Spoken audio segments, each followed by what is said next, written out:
Hi and welcome to HGMM. Today I'm going to show you how to make a window seat cushion. It's great if you have a windowsill that's big enough that you want to turn into a window seat like what I'm doing today for my roommate. Or if you have like a bench that you want to make a cushion for. I would say that this is a beginner to intermediate sewing skill level. I made it a little bit simpler by using Velcro as the closure instead of a zipper. To get started, measure the surface area that you want to make the cushion for. You just need to measure the depth and the width because obviously the height of your cushion will be based on what kind of foam you buy. So the cushion I am making is 10 inches by 34 inches. This all varies depending on what size cushion you need to make. The supplies you will need for this project are fabric. I'm using 3 different types of fabric, but you could totally make a cushion out of one type of fabric. The black fabric is for the bottom of the cushion, white fabric with golden trees is for the top, and the striped fabric is for the sides. You will also need fabric scissors, something to mark your fabric with, Velcro, a ruler, a sewing machine, and the foam that you're going to be using. I bought 2-inch thick foam and it came in a square like this, so in order to get the sides that I need, I will have to piece 2 pieces together, which if you need to do, as like I'm doing, you will need an additional supply of spray glue. Measure your foam to the proper size, and once you have it all measured out, cut it. I'm just using a knife from my kitchen that's not serrated and just pressing down without compressing the foam, but use whatever you have available to you. If you have to piece together foam like I do, once you have the 2 pieces cut down to the proper size, spray the edges of the foam that you're going to stick together with spray glue. Let it get tacky for like a minute and then meet up the sides. If you need to join 2 large pieces of foam like I'm doing, when you're meeting up the sides, just pinch together the seam to make sure that it adheres properly.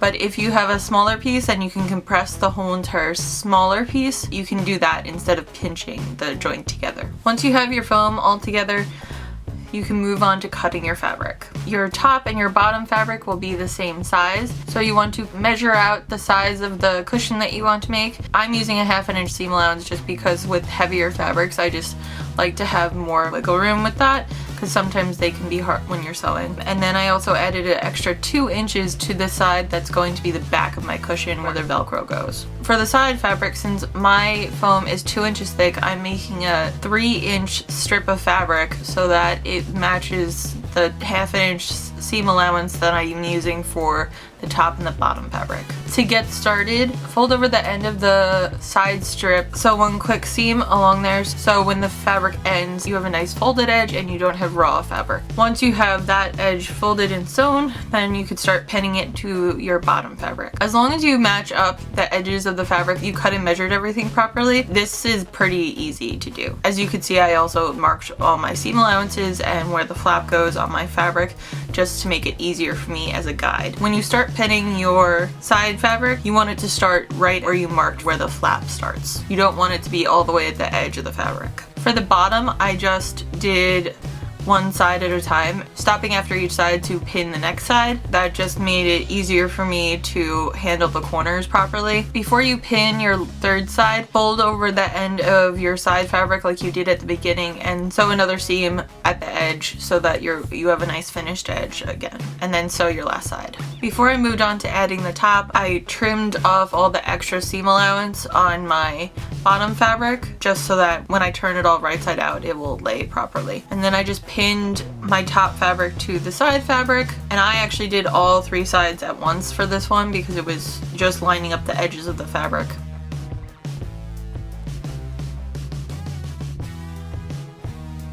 I trimmed the extra seam allowance again before I turned the cover right side out. Once I turned the cover right side out, I folded over the short edges and sewed them in place, and then I continued and did that on the 2 long sides so that it was all finished edge, and those raw edges will actually get covered up mostly by the Velcro strips. My Velcro was a little bit too short. It was only 30 inches and my cover was 34 inches, So to make sure that the sides were going to be fixed properly and so that the cover would stay on nice and fit, I decided that on the side that was going to be the outside part of the flap, I cut it in half and I did 2 long strips, and then the black fabric that was going to be folded underneath that, I decided to cut it into 2-inch little strips spaced across the whole entire side vertically, that everything would stay in place. There would be no gaps. If you have Velcro that's actually the proper length, then you could just do 2 full strips. Just pay attention to which side you need to sew them on for when you're actually folding them together and that they align properly. So after I pinned all of my Velcro in place, I just sewed it on, and then I put the foam cushion inside and it's done.